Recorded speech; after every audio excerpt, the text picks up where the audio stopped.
Welcome, everyone. We are so excited that you are joining us by listening to our session on coordinating school system professional development opportunities. My name is Nicole Bono. I work in the Office of Educator Development, and I'm here today with my colleague, Brooke Mulpus. Together, we will walk you through this session on professional development plans. Before we get started, I do want to remind everyone of some important dates and timelines around Super App. As you know, the resources related to Super App are being released on November 6th. The application itself is due to the department on February 5th.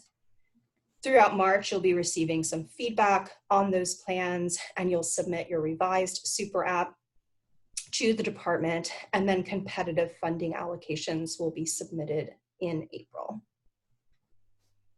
As always, you can find all of the Super App launch materials in the School Improvement Library, and you can access all of the recordings related to Super App by clicking on the image below.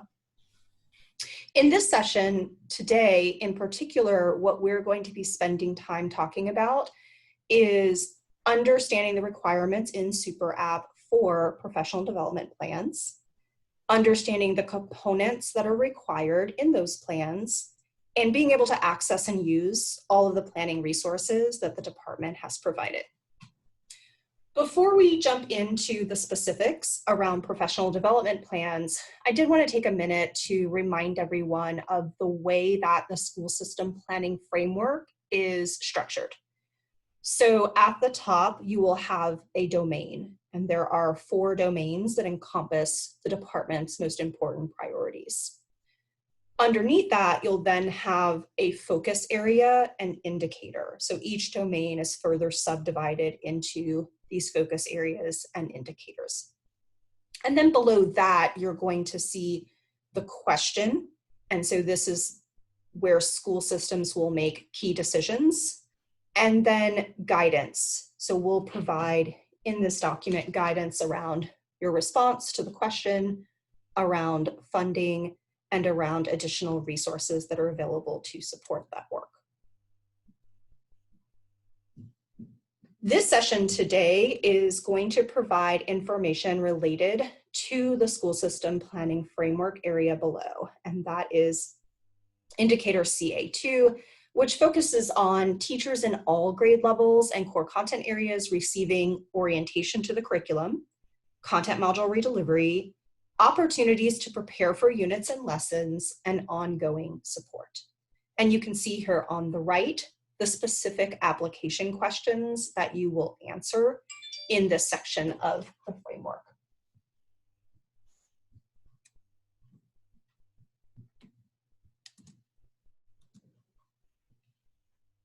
So I'm going to turn things over to my colleague, Brooke, who is now going to talk to you a little more in depth about the components of strong professional development plans. Brooke? Thanks so much, Nicole. Each year, school systems build a plan to ensure that all teachers receive ongoing training and support. As Nicole mentioned earlier, the plans should include the following: orientation to curriculum, content module redelivery, or content and curriculum support, unit and lesson preparation, and elements of improving a school. Schools and school systems will complete the professional development planning template required for CIR schools in Super App. Now we're going to shift and look at the 4 different components. The first component of professional development plans is orientation to curriculum. Orientation to curriculum should ensure all teachers who are new to a curriculum are provided with a comprehensive overview of that curriculum and understand all the components, both digital and analog. Orientation to curriculum should not be a substitute for more in-depth training on understanding of curriculum design, connection to the standards, and key instructional practices within curriculum that lead to student comprehension. The second component of professional development plans is content leader redelivery of content modules, or content curriculum support. This support should effectively train teachers to develop a deeper understanding of curriculum design, connection to the standards, and key instructional practices within the curriculum that lead to student comprehension. It should also use vendors to redeliver when a qualified content leaders are unavailable. Content modules should be redelivered as intended. This support should not be replaced by a general vendor professional development. It should not only redeliver part of the content modules or be redelivered by an ineffective content leader. The next component of professional development plans is unit preparation. Unit preparation should align to actions in the Common Planning tool. It should happen ongoing throughout the school year during Common Planning time. Teachers should have time set aside prior to each unit for unit unpacking and lesson planning. Unit preparation should not happen during 30-minute conference periods, or simply be a quick skimming of the unit, or consist of reviewing the problems instead of working the problems in the unit. The final component of professional development plans is elements of an improving school. Systems choosing to focus on school improvement best practices will need to answer question 4.1. Which of these elements of the department's vision of an improving school will the school system CIR schools need additional support with? School systems will be expected to work on all of the elements of an improving school, but this section is for those systems that request additional support in CIR schools. You should not choose all areas of additional support per CIR school to implement in a single academic year. This completes the elements of the components of professional development plans. I'm going to turn the presentation back to my colleague Nicole to tell you more about the professional development planning template. Thanks, Brooke. So I wanted to spend a little bit of time just making sure that you are familiar with the planning template, which is a tool you have to complete your professional development plan. It would probably be a good idea as you are watching this recording to upload the template from the resource library so that you can have it open and taking a look at it as we go through. I have some screenshots in here, but it would be easier if you actually had it open. The first thing you're going to notice is that the professional development plan looks a lot like it did last year in that it starts with an entire section asking you to reflect on your past practices. So it's going to ask you some questions about what did orientation to curriculum look like and content module redelivery. Did you think it was successful? What were some of the strengths and limitations of it? And so this is really an opportunity to take some time and think about what pieces here are working and what are some pieces that we might want to rethink or do in some different ways in coming years. Obviously, this is an incredibly unique year in that what you are reflecting on at this time is actually what's happening in this school year. And due to COVID, we know that the plans you originally made for a lot of these activities might look very different than what you thought they were going to look like when you made this plan a year ago. So again, the very first piece of the planning template is an opportunity to reflect and really think carefully about what is working and where is there room for improvement.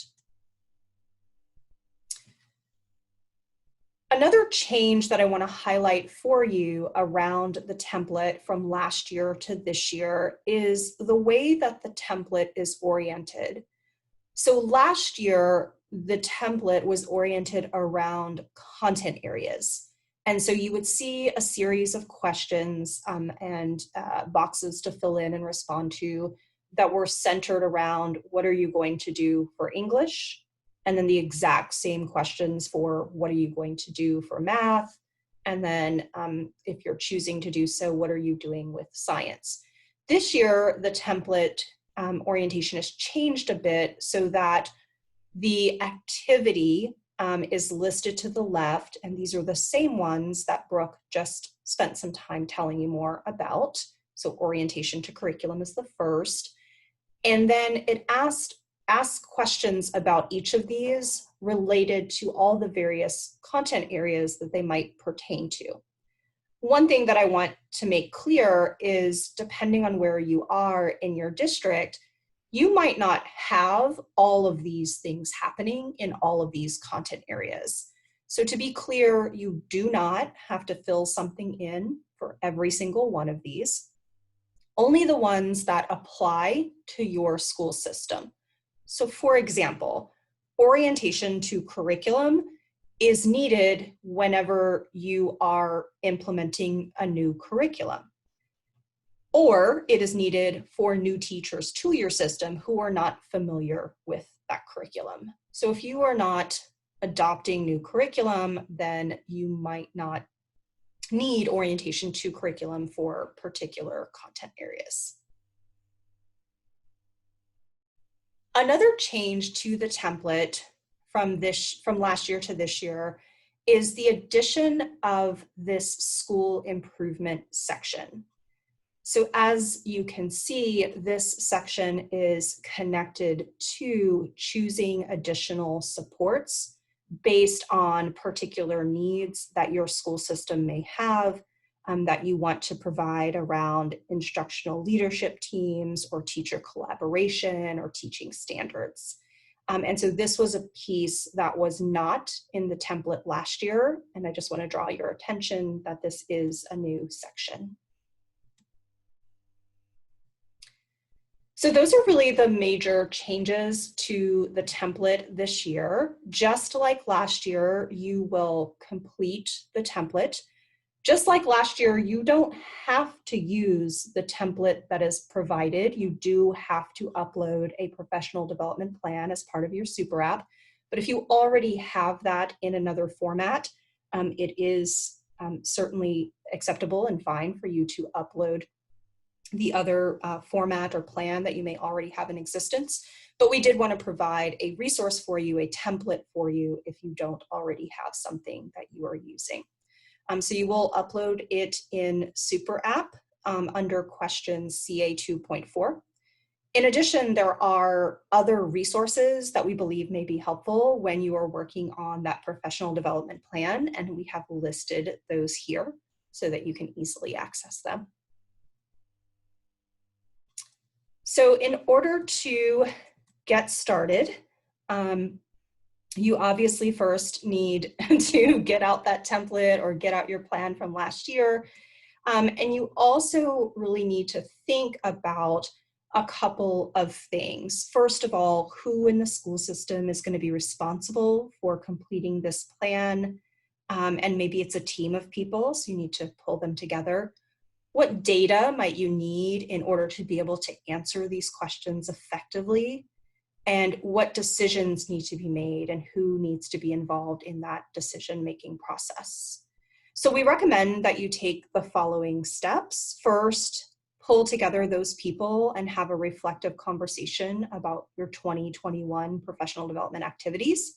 And during this conversation, make sure you're completing that top section of the professional development planning template that asks you to reflect. And then discuss your plans for next school year by answering the questions in the second section.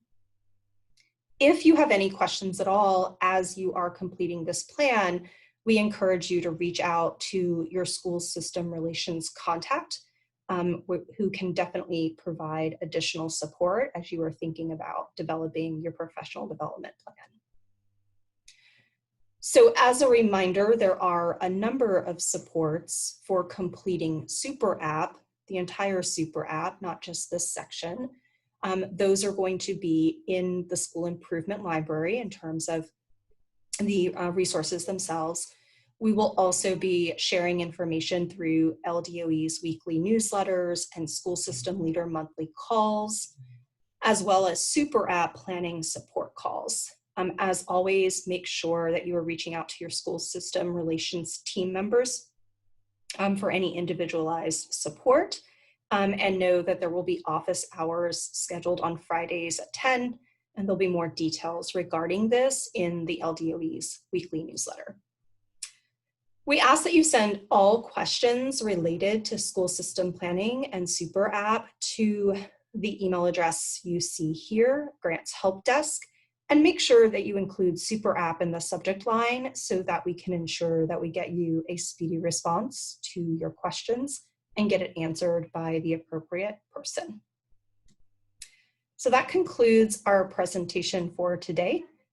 We wish you well as you think about your plans for professional development this year. And please reach out if you have any questions at all. Thank you all so very much.